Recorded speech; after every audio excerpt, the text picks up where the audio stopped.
படத்தை பற்றி சொல்ல வேண்டிய விஷயங்கள் ஏற்கனவே ஸ்க்ரீனில் நான் சொல்லிட்டேன். நிறைய படங்கள் பண்ணுறோம்.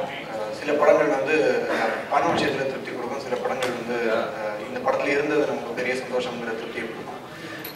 இது ரெண்டு விதத்துலேயுமே என்னை சந்தோஷப்படுத்தின படம்.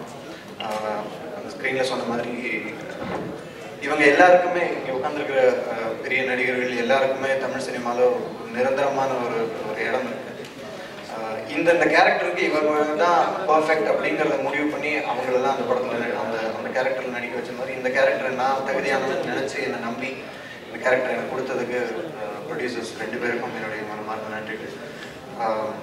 மலையாளியாக இருந்தால் கூட இது தமிழ் படம் மாதிரி எடுக்கணும் அப்படிங்கிறதுல ஒவ்வொரு ஷார்ட்லேயும் ஒவ்வொரு டைலாக்லேயும் ரொம்ப கான்சென்ட்ரேட் பண்ணி ஷாகித் படத்தில் ஒர்க் பண்ணியிருக்காரு. கேமராமேன் அவரை பற்றியும் சொல்லி ஆகணும். ரெண்டு பேரும் லவ்வர்ஸ் மாதிரி.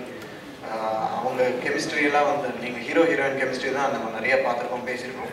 கேமராமேன் டைரக்டரோட கெமிஸ்ட்ரி நீங்கள் படம் பார்க்கும்போது உங்களுக்கு புரியும். கண்டிப்பாக ஆதிக்கம் மேடம் சொல்லும்போது இந்த படத்துக்கு நீங்களாம் சப்போர்ட் பண்ணணும்னு சொன்னாங்க. நல்ல படங்களை எப்போவுமே தலையில் தூக்கி வச்சு சப்போர்ட் பண்ணுறது தான் உங்கள் பழக்கம். கண்டிப்பாக உங்கள் சப்போர்ட் இந்த படத்துக்கு இருக்குங்கிற நம்பிக்கை எங்களுக்கு. Thank you so much.